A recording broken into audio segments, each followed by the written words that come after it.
Spadi, mesdames, messieurs, bonsoir. Merci de nous rejoindre pour cette édition en français de la TNL.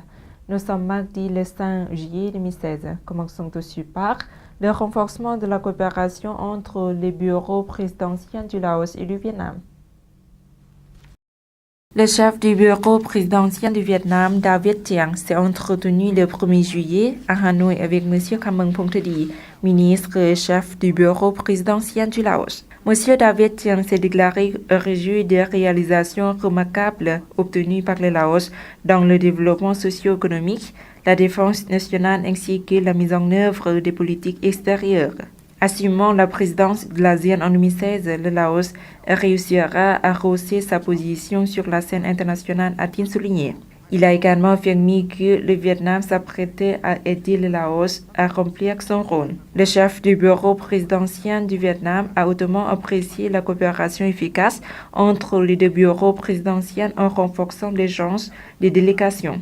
M. Khameng Phongthadi, ministre et chef du bureau présidentiel du Laos, a déclaré que sa visite de travail au Vietnam témoignait de la coopération et de l'entraide mutuelle entre les deux bureaux présidentiels, ainsi que de l'amitié traditionnelle et de la solidarité entre les deux pays et les deux peuples. Lors de la séance de travail, les deux parties se sont informés du développement socio-économique de chaque pays, de l'organisation des visites des dirigeants de haut rang. Elles ont aussi partagé des expériences sur la mise en œuvre des activités du bureau présidentiel en souhaitant intensifier la coopération. Le Japon continue de stimuler le développement des ressources humaines au Laos. Le gouvernement du Japon fournit une aide de subvention de 308 millions de yens, plus de 24 milliards de kip, pour le projet de bourse d'études accordé au Laos. Un accord a été signé lundi à Vientiane par le vice-ministre des Affaires étrangères, Mme Khamphao Euntavan, et l'ambassadeur du Japon au Laos, M. Takeshi Nikihara.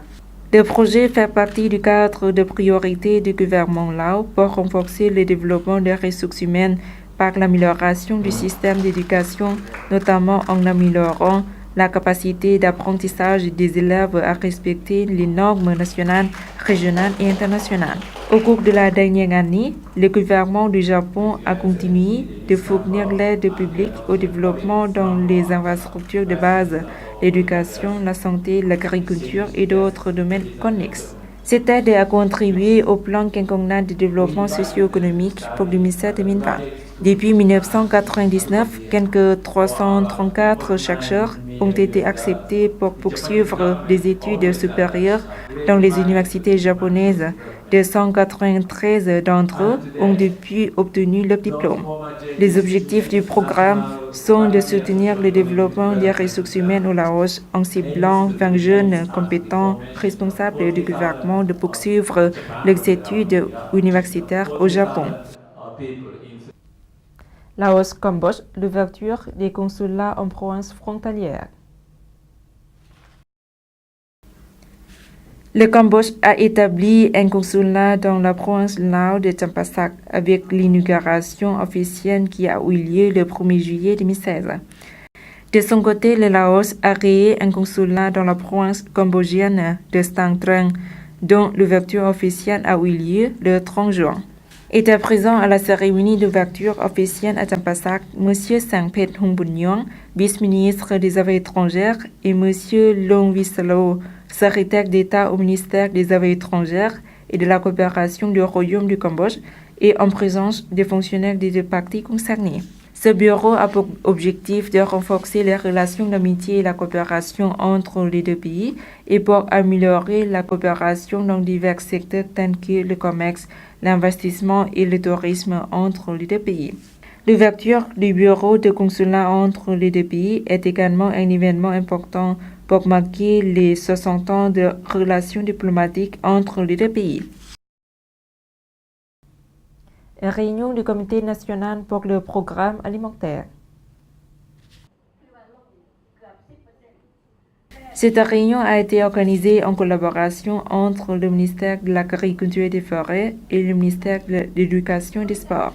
Les objectifs du programme sont alignés avec les politiques nationales sur la nutrition et la stratégie nationale de 2016 et le plan d'action 2016 à 2020, dont l'objectif est de parvenir à un pays prospère avec une population en bonne santé, libre de l'insécurité alimentaire, de la malnutrition et de la pauvreté. Laos se prépare pour les réunions des ministres des Affaires étrangères de l'ASEAN. Le département ASEAN du ministère des Affaires étrangères a tenu lundi une conférence d'information sur les préparatifs de la 49e réunion des ministres des Affaires étrangères de l'ASEAN et des réunions connexes qui se tiendront à Vientiane du 21 au 26 juillet. Le directeur général du département de l'ASEAN, M. Phongsavan Sisolat, a présidé la séance d'information qui a été suivie par des fonctionnaires chargés des réunions de diverses sections du ministère des Affaires étrangères. Des représentants des ambassades étrangères au Laos et ceux basés en Thaïlande, au Vietnam et en Malaisie, ainsi que le personnel des organisations internationales étaient également présents à la séance d'information.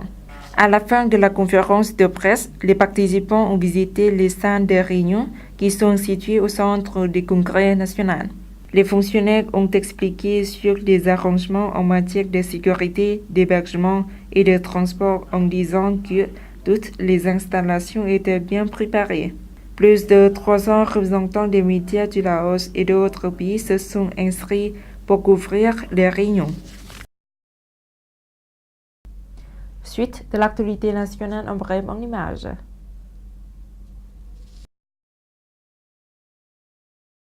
L'Université des sciences de la santé a organisé le 4 juillet 2016 à l'hôpital Mahosot une activité pour transmettre les connaissances sur la santé aux patients sur le projet de protection et de gestion des maladies infectieuses.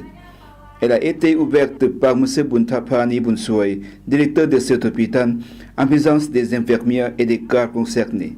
Ce projet a permis aux patients d'acquérir les connaissances sur les moyens de prévention contre le diabète, l'hypertension, le cancer, notamment la pratique de l'exorcisme, le prendre des aliments et autres. Une réunion pour vulgariser le travail de gestion de l'industrie de transformation du bois et des usines des meubles a été organisée le 4 juillet 2016 à Vientiane par le service de l'industrie et du commerce de la capitale de Vientiane. Elle a été présidée par M. Bolin Petian Talat, chef du service de l'industrie et du commerce de la capitale de Vientiane, en présence des représentants des usines des meubles et des organisations concernées. Au cours de cette réunion, les participants ont entendu l'ordre numéro 15 du Premier ministre sur le renforcement de la gestion et de l'inspection de l'exploitation du bois, le transport du bois et des entreprises du bois.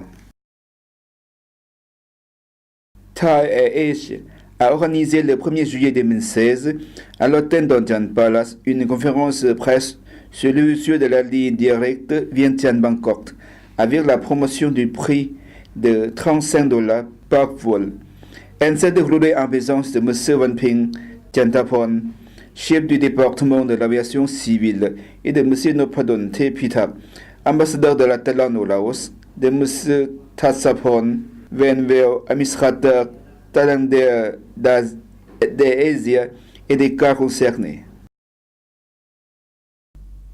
Bois suffisant malgré la fin des quotas d'exploitation forestière.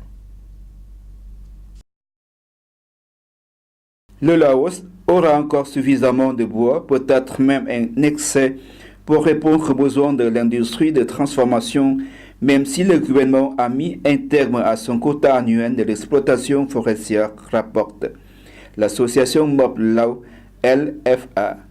Le gouvernement a convenu lors d'une réunion tenue à Vientiane la semaine dernière entre le cabinet et les gouverneurs des provinces d'arrêter d'attribution d'un quota annuel d'exploitation forestière dans une tentative de combler les lacunes de l'exploitation forestière illégale. Cela signifie que le bois nécessaire à des fins de transformation proviendra des plantations commerciales et les arbres qui doivent être abattus pour faire place à des projets de développement tels que les routes, les centrales hydroélectriques et l'exploitation minière. Le mouvement est l'une des mesures que le gouvernement a employées dans une tentative de lutter contre l'exploitation forestière illégale, un problème chronique qui a causé la perte de milliards d'équipes au fil des ans.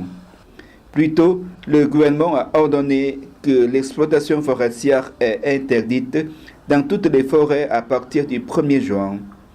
Le 13 mai, le Premier ministre Thongloun Sisoulith a rendu une ordonnance qui interdit l'exploitation de tous les types de produits en bois non finis. Le président de la LFA, Khamphai Somsana, président de l'association des Mop Lao, a suggéré que le traitement national ne souffrirait par l'absence l'allocation de quotas en disant que la quantité de bois provenant d'autres sources, les plantations et les projets de développement étaient assez grands pour satisfaire de demandes. La quantité de bois qui peut être obtenue à partir d'arbres abattus pour réfléchir des terres pour les projets de développement est énorme, plus que suffisant pour répondre aux besoins de traitement domestique. Auparavant, le gouvernement a autorisé environ 200 000 mètres cubes de bois à découper chaque année en moyenne, y compris le bois à utiliser pour la transformation intérieure.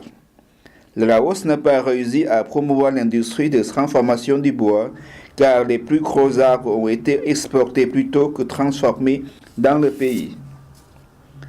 Il a dit que la valeur n'a pas été ajoutée aux ressources en bois du Laos.